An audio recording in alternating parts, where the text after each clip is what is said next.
It's live. Huh?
Hello everyone, Namaste, Hare Krishna, Kia ora.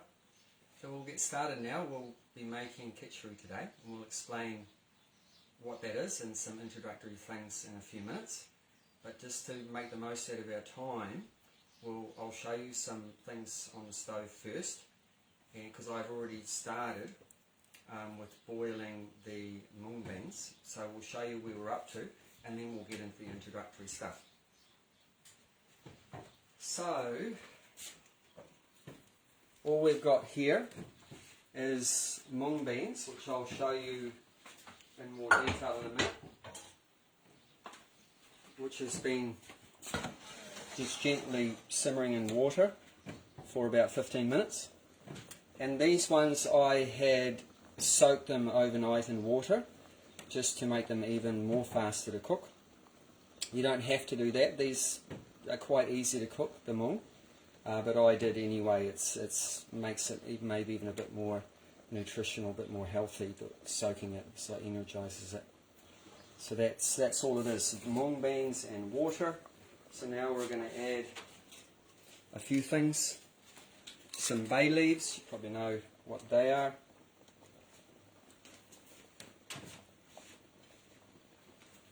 And this is grated ginger.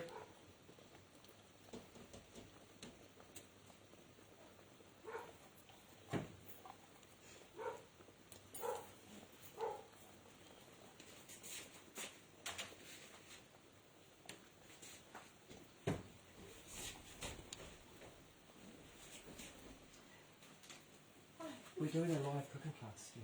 Oh, yes. Yeah. You can come. You can can watch. join. Yeah. Hello.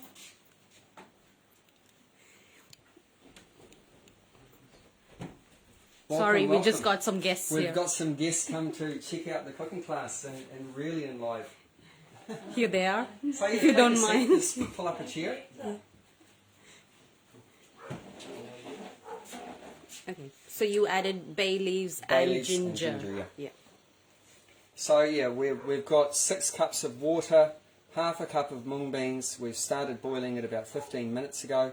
Just added bay leaves and ginger. And now we'll add some rice. So this is basmati rice, which I've washed in water and left some water in there. So now I'm going to just drain it out. You can use any kind of rice, we'll talk about that in a minute, but I've used basmati.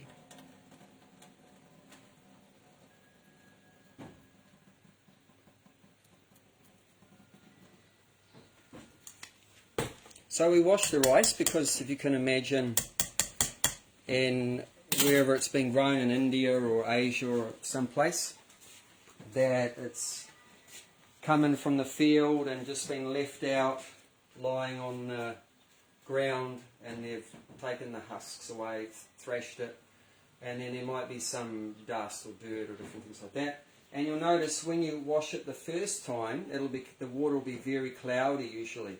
So that's indicating there is a lot of dirty stuff there. So it pays to wash the rice.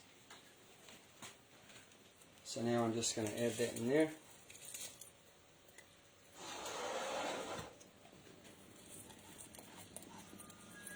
So I'm cooking on a wood stove, but that's what I have. But obviously you'll probably be cooking on gas or electric, so any kind of heat source is fine, it's no problem at all. The main thing, you want to adjust the heat so that it keeps simmering. You don't want to boil it so hard that it comes over the top, obviously. And if it's not bubbling at all, it's going to take forever to cook. So you need to just adjust the heat accordingly. At this point, before you put the rice, you don't need to stir it. The mung beans aren't going to get stuck on the bottom. But now I put the rice, so if I just dumped it in and didn't stir it, there is a chance that rice might get stuck, even though there is a lot of water. But I'll just give it a stir.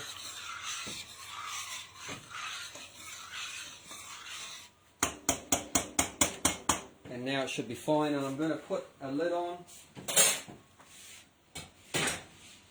There are pros and cons of putting the lid on. If you have the lid tight, it might boil over, obviously. So when it does get really hot and you start to see it might be jumping around, you might want to leave it ajar a bit. Or if it's too problematic and it keeps boiling over, you can just do it with the lid off completely. However, there is a slight problem with that. If you have it off, that you'll lose a lot of the water. So the ratio will change, it'll get thicker. So, which is not a big deal because you can just keep adding more water, preferably hot water. And if you are going to add hot water, don't take hot water from the tap. I don't know if you know that, but hot water coming directly from the hot water cylinder is not good for the health. So if you ever need to use hot water, heat it up on the stove from cold and heat it up. Don't just think I'm going to save time and grab hot water from the tap, because it's not good for me. All the chemicals get pulled out of the hot water cylinder and you end up putting it in the food. So yeah, if you need to, you can always add more water. But what we prefer to do is keep the lid at least ajar, just to stop you losing too much water. So why I started cooking the mung beans first, we can go back to you now. Now we'll just discuss a bit now. Nothing to watch over there at the moment. Yeah. So why we started with the mung is because, say, the mung beans in this case on average may take about 45 minutes to cook, and that's also going to depend. If the beans were harvested 3 years ago or a long time ago, they've been sitting on your shelf for ages or whatever like that in the supermarket. If they're old, it may take longer for them to get soft. If they're quite fresh, they may cook in just the 45 minutes like that, no problem. But the rice only takes about 20 minutes to cook, say 15-20 minutes. So you don't need to put them at the same time, because then you're going to be overcooking the rice. So normally we'll just start off with the dal, and then when the dal's like half cooked or a third cooked, then we'll add the rice. So hopefully they'll both be getting cooked about the same time. So we'll just let that cook away, and we put the ginger in, the bay leaves, so that the flavour can get infused through the whole preparation. So the good properties of the bay leaves and the ginger go through. But we're not going to add anything else yet. with dal, you don't want to add too many things in the beginning before the dal is cooked. Why that is because that might interfere with the dal becoming cooked, breaking down. Especially what you never want to put before the dal is cooked is anything sour. So never add tomatoes, never add lemon juice, never add tamarind, or even some spices in that might interfere if they have sour properties. So it's better just to cook it in water. You just cook the dal in water. Don't add anything until the dal's cooked. When the dal's cooked, you add whatever you like. It doesn't matter, but just wait until it's cooked. Okay, so now we'll actually talk about introductory things. So we've got a board we've written up here. So what we're cooking today is called Kitchari. It's a Sanskrit word which means mixture. So things mixed together. Often what would be mixed together would be some kind of rice with some kind of dal. So what is dal? That is a legume. Dal is a legume, or it's a pulse. Legume or a pulse, I've written it here. And dal specifically... You can't see the glares come. Huh? There's a lot of glare. You can't see the board. Okay, better? Yeah, kind of. Better? No? You want me to move it completely? Maybe put it back here. Okay, we'll go here. Try this way. Is that better? Yeah, that's better. Okay. Okay, so kitchari is a mixture of rice and dal, usually some veggies, some spices. Veggies, it would make sense to have whatever's in season. It doesn't matter what veggies, it's not a fixed vegetable you put in kitchari. You can put anything in. Whatever your favourites are, whatever's in season. Say you love potatoes and you love green beans or you love peas or whatever like that. Whatever's in season. Don't put eggplant in the middle of winter when it doesn't grow, and it's like super expensive or whatever like that. No need to spend a lot of money buying expensive things. Just buy, whatever, or if you're growing it, whatever seasonal vegetables. Anyway, eggplant in kitchari won't be nice. I disagree with that. I think it's fantastic. But that's if you just put it in, if you just put it in and just boil it, then it's not going to be nice. Definitely eggplant, for example. My wife hates eggplant, but as you can tell. But if you're doing eggplant, you wouldn't boil it in the liquid. Normally, you'd either deep fry the eggplant and then drop it in. When the kitchari is cooked, just fry the eggplant, cook it in, or shallow fry it, or you could bake it in the oven. Why I'm saying that? It tastes better than boiled eggplant, but also eggplant has a lot of oxalic acid, which is not very good in the body for the joints and all these kind of things. So to get rid of the oxalic acid, you need to really cook the hell out of it, so to speak. You need to cook it really severely so that it all gets all mushed up. Just boiling it is not so good for the health as well. But optional, because even if you don't put veggies, it's fine. You just cook the rice and the dal, put some spices in. And many times you go to some village in India or whatever like that, they may not even have at that particular time, vegetables are not available or whatever. They'll just be eating the rice and dal. And that's the basic foundation of it, is the rice and dal. The vegetables, if you've got them, put them in. If you don't worry about it. You can still make it like that. And spices definitely good to put for digestion, help you to digest. And also, of course, different flavours, nice flavours there. And so, but we'll get back to dal. So dal is another Sanskrit word, and it means to split. So if a legume or pulse is split, it's usually called, hang on, coming up. So this is what I was talking about. If the heat is too much, then it can start to bubble up. So I'm just going to reduce the heat. And that's all good. Okay. So if the legume or pulse is split, it's called dal. So there's different kinds of dals. The one we're doing today is actually mung bean, but there's a split version which is called mung dal, and that'll be yellow. So mung beans are green because it's got a green skin, but when they do the dal, they remove the skin sometimes. Sometimes it's got the skin, sometimes not, and it's split in half, and then you'll see the yellow inside. So we've got a demonstration of the dal, so we'll show you in a minute. And another common one is tur dal, which is split pigeon peas. Chana dal, which is split a small kind of chickpea, and urad dal, which is a split urad bean. And people ask, where do vegetarians get their protein from? So this is one of the main sources of protein for anyone, vegetarian or not, is these legumes, these pulses, dals. And like on average, there's about 20 grams for 100 grams of lentils, like that, of dal, like that. There is some other ones. We have red lentils, which is split of the whole brown lentil, and common in New Zealand and Australia is green split peas, yellow split peas.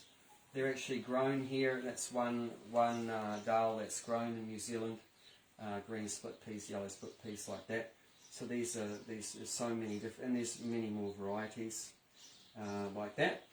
And there's a reason why I'm showing this particular recipe. Oh, we should take that off the hook. Just pull it off and leave it. Yeah. There's a particular reason why we're showing kitchari before we show a curry, before we show dal, before we show sweets and savouries and stuff. Because this is a complete meal in itself. This, you could survive off this. If there was one particular preparation that you could live off, just one preparation, I'd say this would be the one. This would be the one that's got everything you need. Rice is carbohydrate, dal is protein, and then all you got your vitamins and minerals and stuff, and all your veggies and spices and everything like that all together. You got everything you need in it. So it's a complete food, complete meal. I myself have, at times in my life, that's pretty much my main meal. That was it every day. Was just kitchari every day for lunch. And I know there's some people that's pretty much like living in a village or whatever, that's what they eat. That's their whole life. They eat like kitchari. And it's, like I said, it's easy to digest. It's like baby food, right? It's all mushed up. It's easy to digest for everyone. Even if you don't have good teeth or whatever like that, you can eat it, no problem. And it's like porridge, right? So it's very, very digestible. It's a cleansing food, so it'll cleanse out your stomach. It'll clean your stomach if you have digestive problems or anything like that. It's very cleansing for the body, clear your mind, everything like that. It won't agitate your mind or anything like that. Like some foods, they're actually quite agitating, increases the passion in us. But this is very sattvic, means in goodness. So it helps to be calm and peaceful, everything. It's not agitating.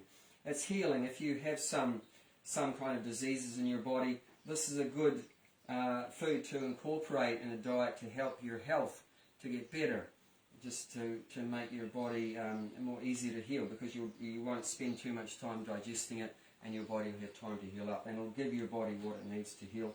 And it's good for all the doshas. So what's dosha? So we're talking about Ayurveda now, so this is the knowledge about health from India. So according to Ayurveda, some of the foundational things is that there are three main body types. And these three body types come from three elements. So kapha is earth, vata is air, and pitta is fire. So we all have all of these elements in us, of course, but someone might have... Water too. Water. Kapha, yes. Water. Yeah. So someone might, because kapha has got some water in it, they have some, pitta has some water in it. So, where was I at?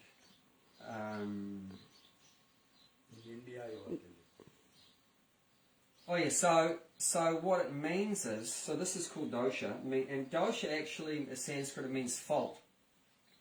It means fault. So where the fault comes in, if you have too much earth in your body, then you're designated as kapha. So everyone has kapha earth. But if you have too much earth, then that becomes a kapha dosha. So that is a faulty earth. You have too much earth. And there's symptoms which you can tell which body type you are. And vata means too much air, vata dosha. So you have too much air, that's my body type. And pitta dosha, so too much fire. So there's symptoms which we can tell which body type we are. But the good thing is that Kitchari is called, it's a tree dosha food. Doesn't matter what dosha you're in. If you're a kapha, vata or pitta, everyone can eat Kitchari in moderation, of course. Don't pig out on it, but then it might create more imbalance. But there's not many foods that are good for everyone. So this is one food that's good for everyone. Doesn't matter what body type you are. So according to Ayurveda, they don't talk a lot about diets the way we do. Like, we want a high protein diet or a low carb diet or so many things like that, and have these vitamin pills and all that kind of stuff like that, these kind of nutrients. They're mainly talking about this, eating according to your body type. That's what they would be talking about, eating according to your body type. But the good news is, even if you don't know what your body type is, this is good for everyone. Kitchari. So now we'll have a look at the dal, so you can see what they look like in just a second. But getting back to the rice, any kind of rice, which is also good. It's not fussy about what kind of rice. Brown rice, obviously brown rice takes also about 40-45 minutes, the same as what the mung beans take. So if you're using brown rice, you could pretty much put that in the beginning, along with the mung beans, because that takes a lot longer. But most of these other ones take about 20 minutes at most. So basmati, white basmati, whatever, 20 minutes. Long rice, medium grain rice, short grain rice, jasmine rice, whatever the rice, you can throw it in there. So that's good. You don't have to spend a lot of money on fancy quality rice, because it's all going to get mushed up anyway. So it doesn't need to be anything fancy, because it's all going to become all mushed up. Of course, if you want nice separate grains of rice, if you're just cooking rice by itself, then you might want basmati or whatever. It's going to come out nice and long and separate and stuff. Whereas jasmine tends to get all mushy and everything like that. So that's some things there. That's some things. And yeah, spices. I mean, we can cook Chinese food, we can cook Italian food, any kind of food. But Indian food, the good thing about Indian food is it's got the spices, and the spices, very important, it helps you to digest the food, very important. Without that, even you got the best food in the world, organic and everything like that, but if you can't digest it, what's the point? And if you're going to put veggies, then you put them according to how long they take. Like this pumpkin here I've cut up. This pumpkin may take 15 minutes or so, so we'll put that in. And you can see I have lost quite a bit of wood, but that doesn't matter because we've got more water ready to go.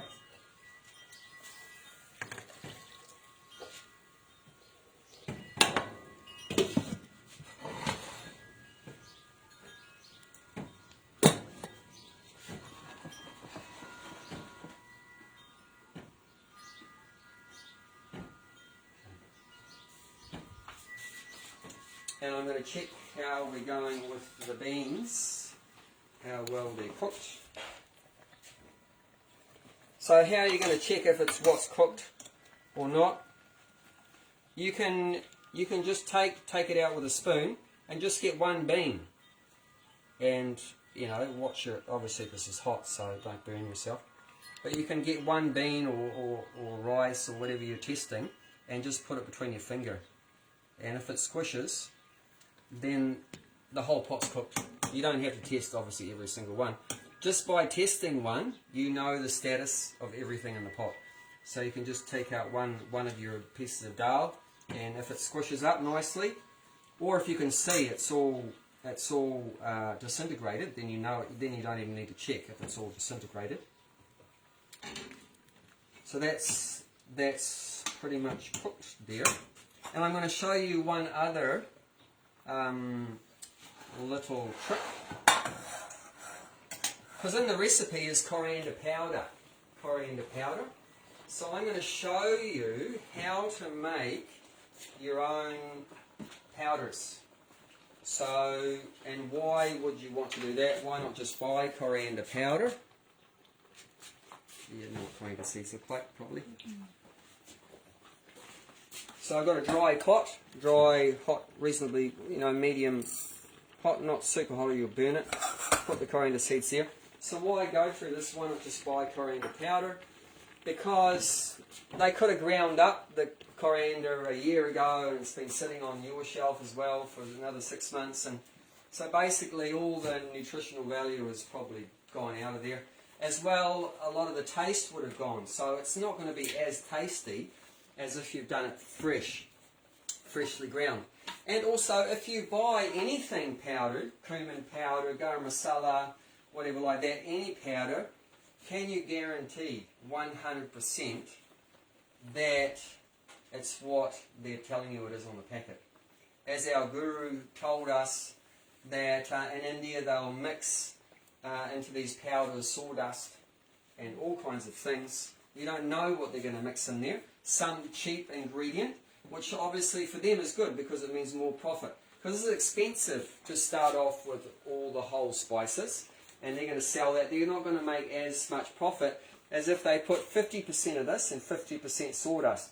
But once it's in the powder, you don't know what went in there. But if you do it yourself, you know. So it's fresh, it's got nutritional value, it's got flavour, and you're getting what you want. You're not putting something harmful in your body. Unless it's from some source that you can trust. Your brother makes coriander powder, and you get it from him and you trust he's not trying to kill you or anything like that. So that's why I'm going to show you. So you just every now and again just flip it around, and a little bit of smoke may come, which is fine. You obviously don't let it go black or anything, but a little bit of smoke may come. They may crackle a little bit. But I'm just waiting till they get a little bit lightly browned. Now that the beans are cooked, we can add some other things like salt, because then the pumpkin, that will go into the pumpkin nicely. 4 teaspoons salt.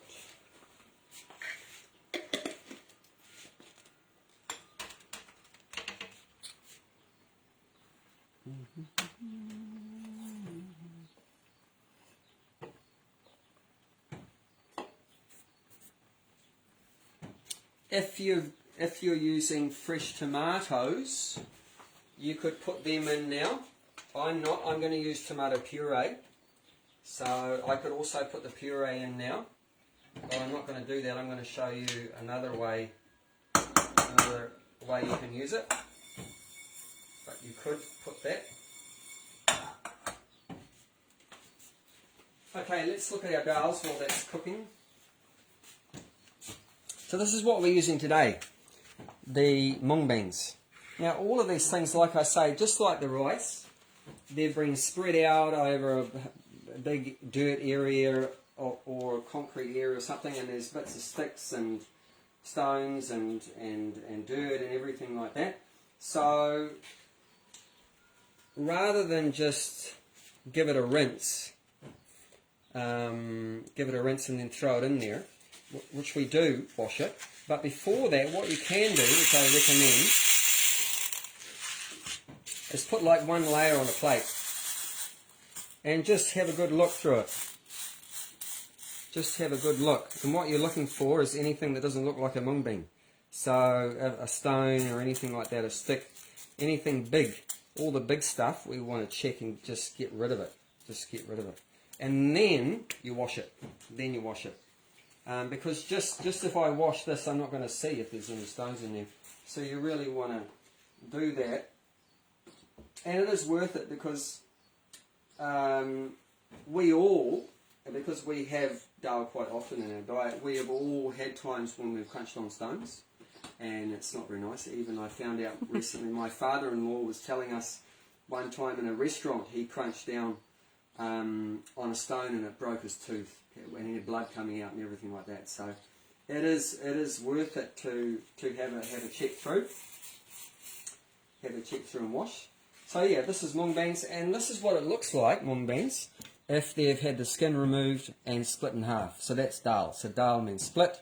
So this split mung bean is dal. And this is, we're familiar with in New Zealand, the green split peas, or we have yellow split peas. And this is called chana dal. So it's a small kind of chickpea that's been split in half. And urad dal. The white colour, if it was the bean, it would be black. So it's black on the outside, but the inside is white. And you're familiar with this. Kidney beans. I'm just showing you different kind of legumes, which is, protein source. The black-eyed peas, beans. Chickpeas, you'd know, quite popular. And this is a smaller chickpea with brown on the outside. And that's yeah, so this is where they get the chana from. That's where that comes from that one. And this is tor dal, pigeon peas that have been split. Okay, don't forget our coriander seed. So if you were here, you'd notice there's a nice smell in the room now.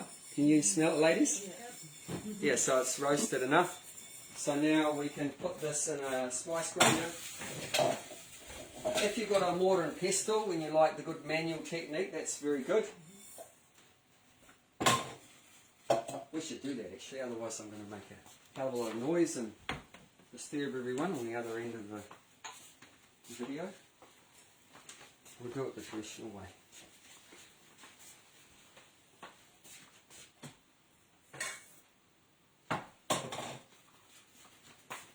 This is good for your health also.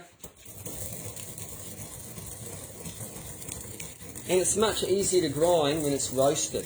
If you do the raw, if you tried to grind this raw, or any other one, it would be much more difficult. You can smell it. And apart from making it easy to grind, roasting is important because it releases the good properties. Otherwise, if you just use the raw spice, then you don't get all the good properties.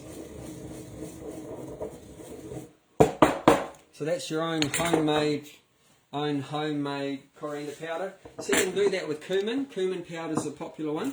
Garam masala. Garam means hot. Masala spices. So that'd be as many as their rays of the sunshine. But one particular one would have you'd have cinnamon sticks, cloves, green cardamom. Lots of cumin, lots of coriander. That's a basic one. So all that would be dry roasted and then ground up, and then you have your own garam masala.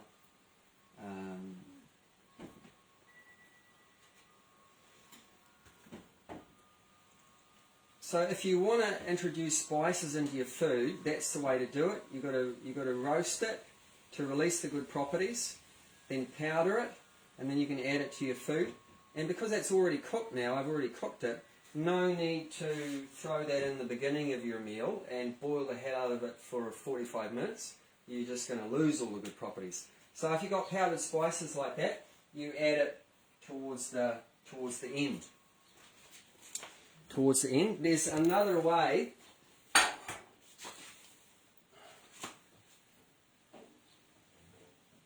Another way of using the spices, which I'm going to show you.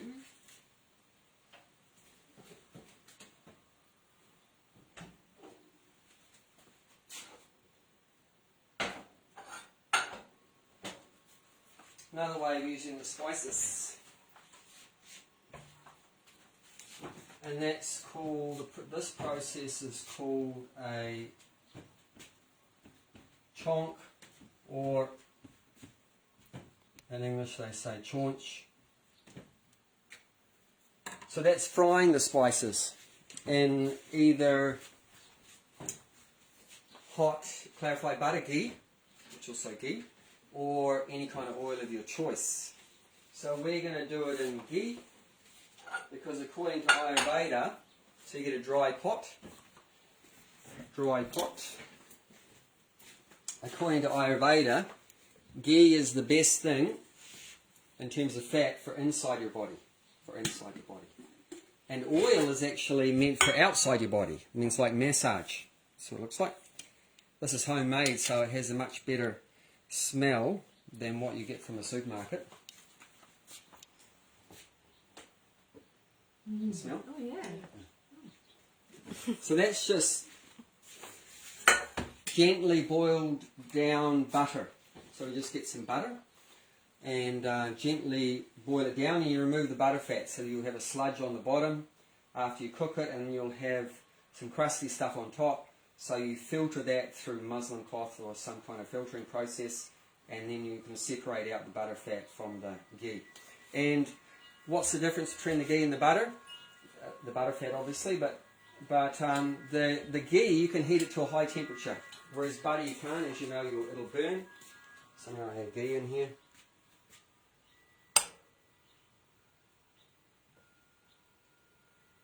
You have shown how to make ghee.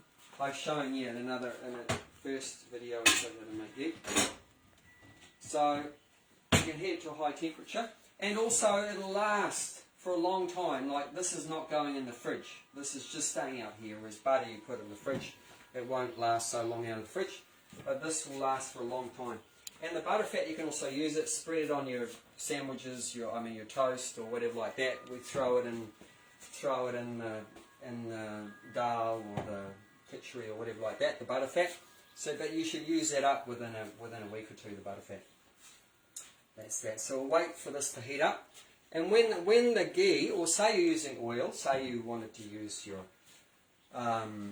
we also have coconut oil.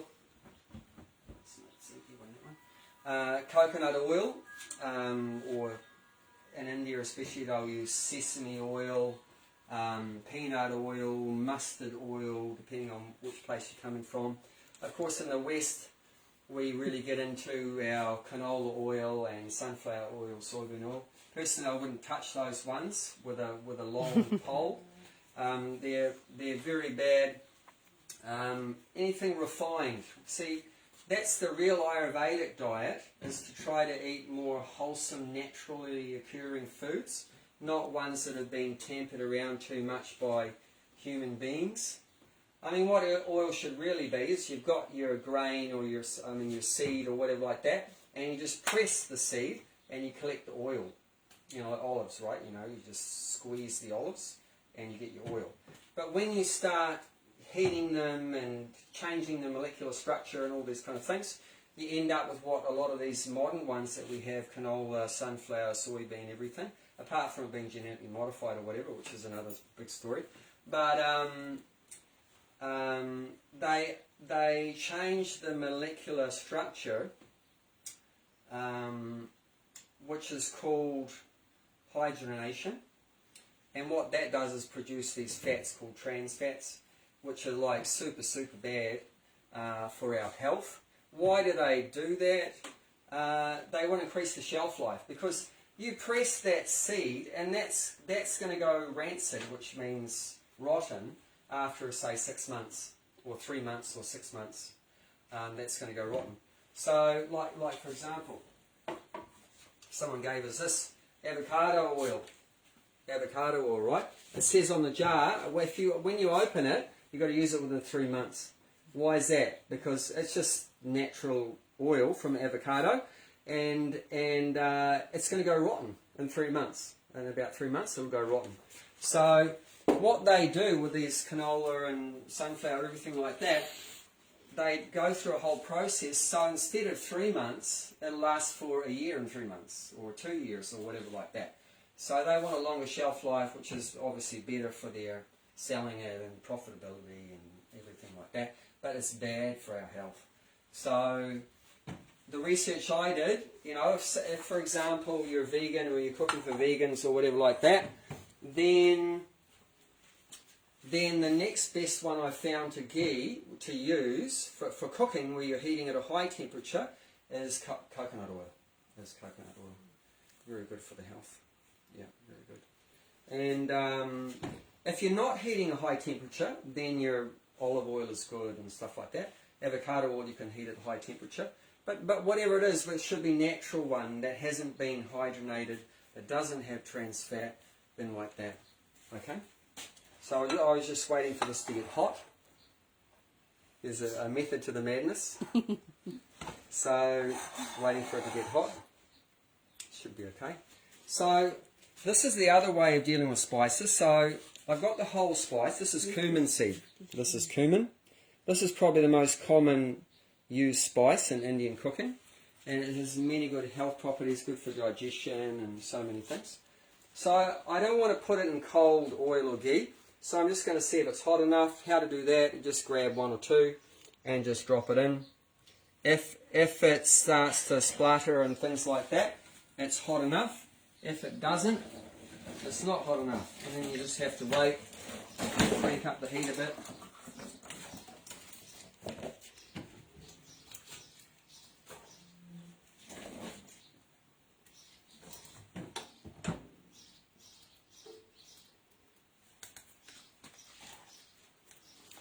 Starting to spit now. So like bubbles will come around if it's hot enough. It'll start to bubble around.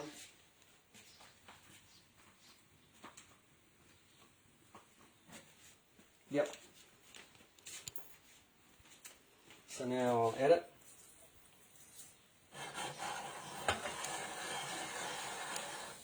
You don't want to heat up whatever the frying medium is too much to the point where it's billowing with smoke.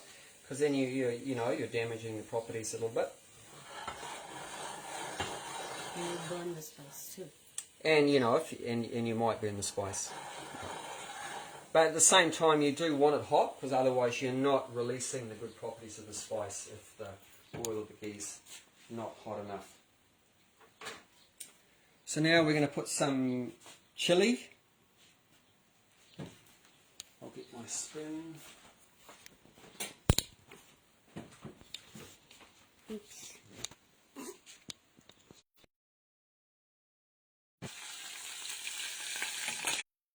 And because the chili has some moisture in it, it will spit a bit. So don't have your face right over the pot when you put the chili in or anything wet. If you put some vegetable in there or anything like that, or we're going to put tomato in a minute, then the water obviously will react. Oil and water don't mix. So there'll be a bit of reaction. So just keep your head away a bit and be careful you don't get burnt. So just frying that for a few seconds more. And now we're going to add curry leaves. So this is an optional one. If you don't have curry leaves, obviously you can't use it. But if you can get it, you can get it from Indian shops. Or you can even grow your own curry tree if you're up north or in a warm climate wherever you are. If you're in a tropical place. So once again, very good for the health. Every single thing that God created is there for a reason. It has very good properties for our health. So any natural thing, you can use it. So putting that in. I'm not going to cook this too much longer because it's going to be a bit of a reaction.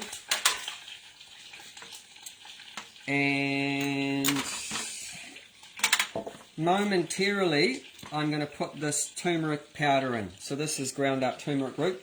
So I could put the turmeric straight into the dal, but if you fry it just for a second, that gives a very nice flavour and releasing the good properties.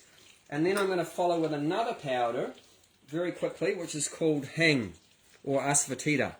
So this is what Hare Krishnas use, and many people that follow a Sattvic Ayurvedic diet use instead of onions and garlic, which is not Sattvic, so that means It's rajasic, and tamasic means passion and ignorance. So onions and garlic fit into the category of passion and ignorance, not goodness.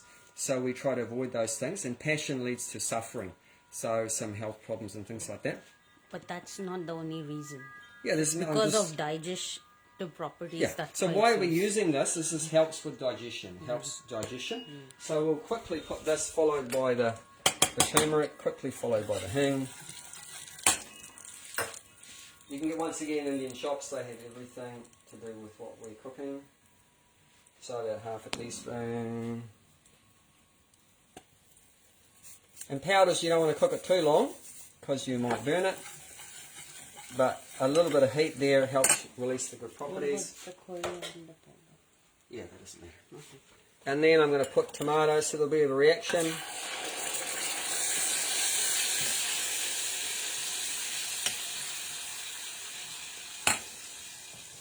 So,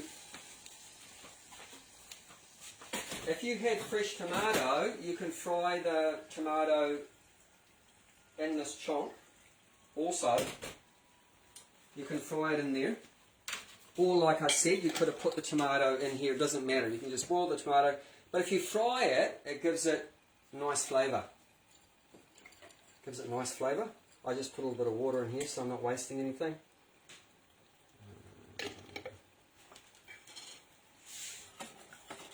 I don't want to add too much water in there, so I'm going to put that on there. And you would probably know that a good, leave it off now.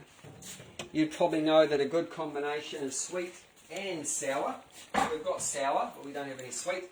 So you don't have to add anything sweet in the kitchari, but I personally like to. I have a sweet tooth. And once again, it's a nice combination when you have sweet and sour. So, of course, sweet means sugar, but also, this is called jaggery. This is called jaggery, or gore. So what is that? That's boiled down sugarcane juice. That's what it is. They've squeezed the sugarcane, the canes, and caught the juice, and they boiled it down. They boiled it down till it becomes thick, and that's all it is. So that's got like 70 minerals or something in it, which the rascals have taken out and just sold us the sweet, white, refined sugar at the end of it. But at the beginning, it's got like 70 things in it. It's got iron, calcium, phosphorus, potassium, magnesium, iodine, blah, blah, blah, blah, blah. It's got everything in there. All very good things for the health. We'll put that either in there and melt it, or it'll melt in there, so it doesn't really matter. Either way. And silverbeet or spinach or whatever, you could put it in here, or you could put it in here. Doesn't really matter. I'll put it in there. Whatever you want.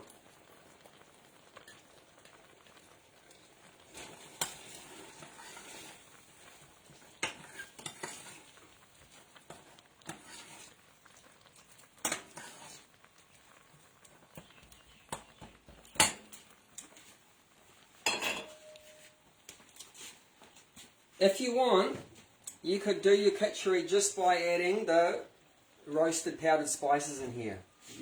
You could potentially skip the step of frying whole spices and stuff. You could just grind them all up, put them in there.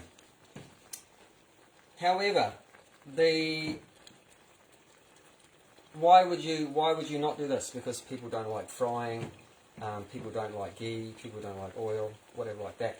But I'd just like to say that fat is also important for the health of the body. A lot of people nowadays, they're afraid of fat or whatever like that.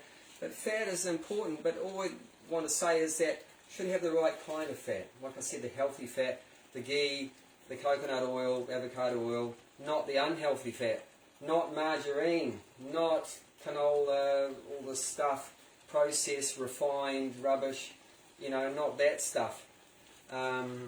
You can test it, put your block of margarine outside and you'll come back a week later, nothing's touched it.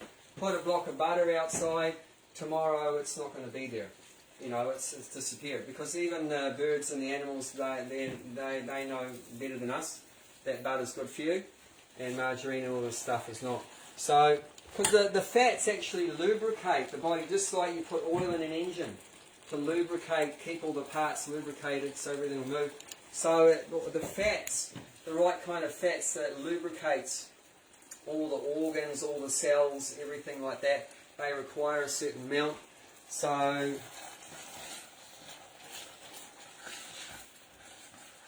but like I say, if you don't like this step, you can just put all powdered spices in here and be done with it. But or you could even put your powdered spices and then just put some ghee, add some ghee into it. Just spoon some ghee in there without frying it. You can do that. So that's all cooked now. I'm going to add this in. So this process is called chonk. Chonk or chaunch. You're putting the fried spices on there.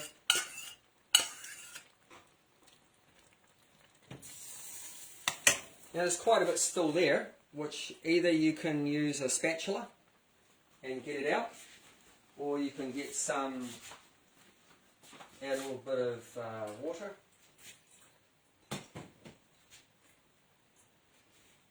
Waste not, want not.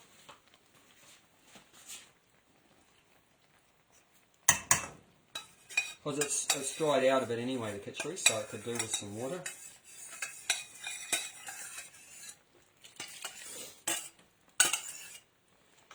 Now at this point, just a couple minutes of cooking it with the spices, and the flavour of the spices will go through.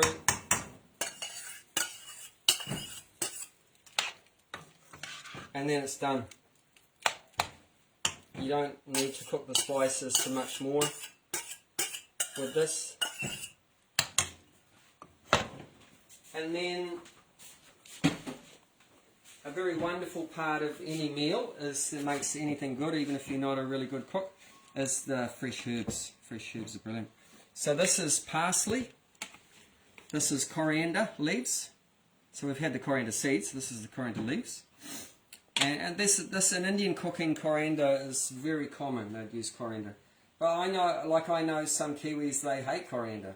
So, I mean, you don't have to use it if you prefer to use parsley. Or some people are allergic. Some people are allergic, right? I even know some people that are allergic to coriander.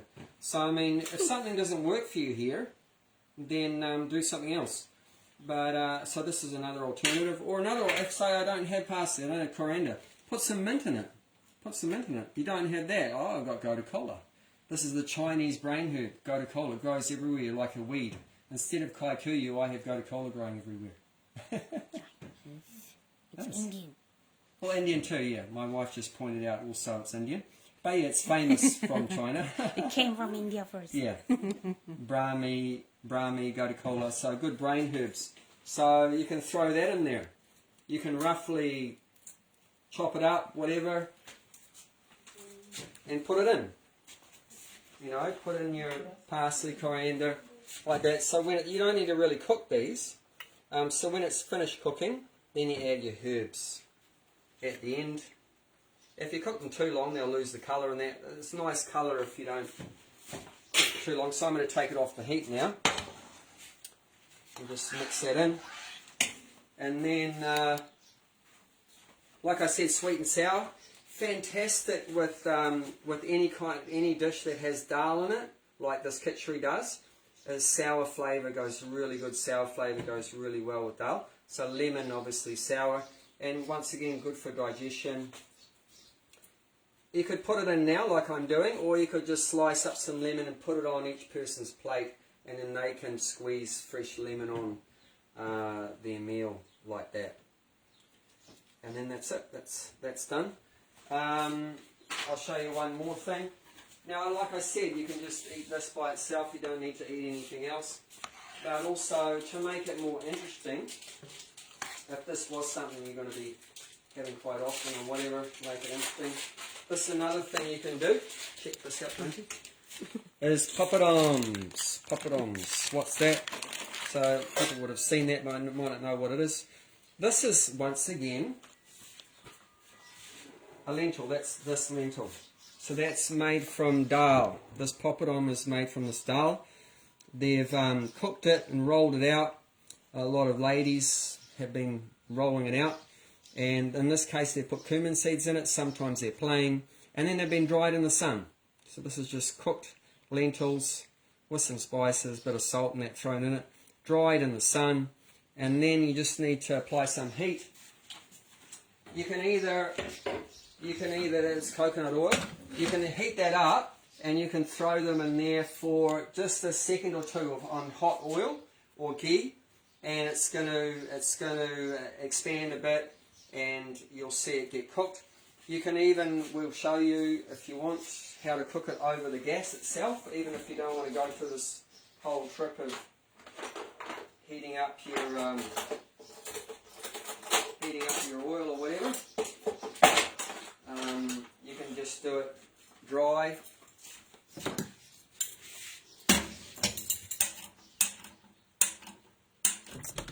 Is it on? Just check. I'll do it. You don't know how to use this. She's the expert with this. I'll leave it to her.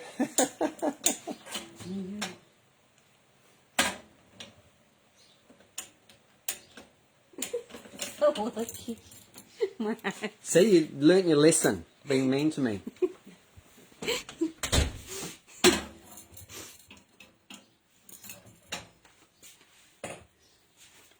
We'll use the good old-fashioned matches. You don't know how to use that one. I'm not joking. Okay, there we go. So, with the gas, you can do it like this. Get your tongs.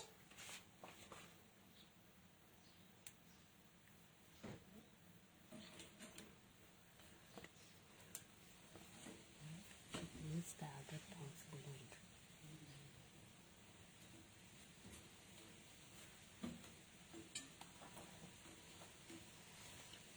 And you'll see parts of it are raw and parts of it are cooked. So you just keep going round and round and round looking for the raw bits. Hold it over a bit of flame. You'll get a few brown specks, but that's okay.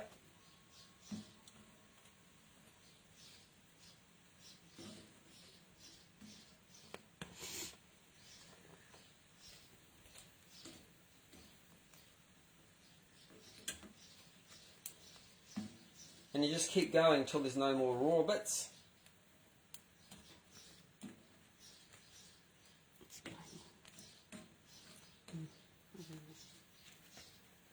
Okay, so that's it. So there you go, there's the poppadom. I'll show you another way of doing it. Oh, there you go. Don't move. Okay, here's another way. This is really cool. This whole surface is a great surface that I found out for making poppadoms.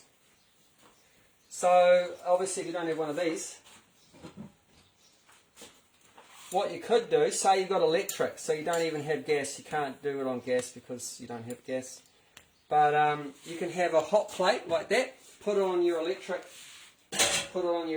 and heat that up. Once that's hot, that's the surface you could make your poppadoms on. Say there's one cast iron ones, you'll be familiar with flat cast iron ones. So you get a cast iron hot plate and just do it on the cast iron. But if you have got a wood stove, you can just directly cook them on here. So and this is a really good combination because, like I said, the kitchari is all mushy. So to create these textural differences in the meal, you know, variety is the spice of life, right? And the mother of enjoyment. So variety. So that's soft and this is crispy. So then it creates some contrast. That's nice. Like I said, sweet and sour contrast. That's nice. Another that's done. So another good combination with kitchari is yogurt. So you have a little bit of yogurt on the side. Another one that's good is pickle. Our guru said good combination for kitchari, poppadoms, yogurt, pickle. Could be any kind of pickle. This is chili, but it could be any pickle. And we're not just promoting mothers, but pickle. And he said fried potatoes. So you could bake some potatoes in the oven or fry up your own homemade potato chips. Or you could just buy a bag of potato chips and have that once again crispy, crunchy stuff with the soft stuff, and these are things that combine together. Otherwise, you can just have this by itself, and that's about all I have to say. So at this point, is there any questions so far? Anyone want to put in any questions, and my wife can tell? There are two comments. Comments? One person says, I love Kitchari, and another one saying, yum as always. Okay. Oh, great. In the beginning, do you want to add black pepper, full pepper? Oh, thanks for bringing that up, Abhay. So my father-in-law just said, do we want to add black pepper? So, yeah, like I said, spices very important for digestion. So you can have very good food, but if you can't digest it, and why wouldn't you digest it? Not everyone has a strong digestion.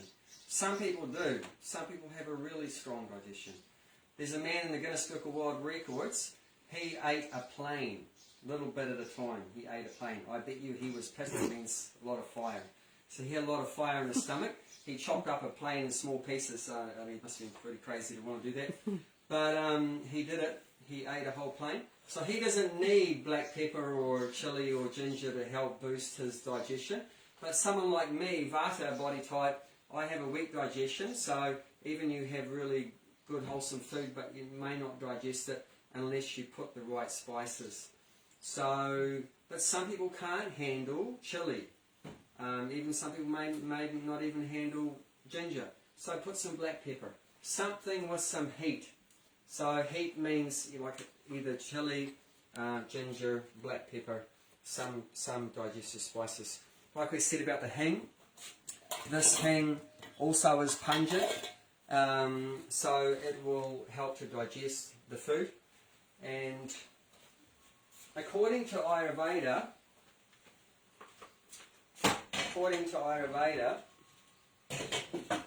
there are six different tastes. 6 different tastes, or they're called rasas. Now, in order for you to digest the food that you're eating, you need to have all 6 in the meal. If you don't, then you're going to digest it and you're not going to be satisfied. You're going to eat your fish and chips or whatever, but you're still going to be craving. Oh, something's missing. I'm just looking for something. What is it?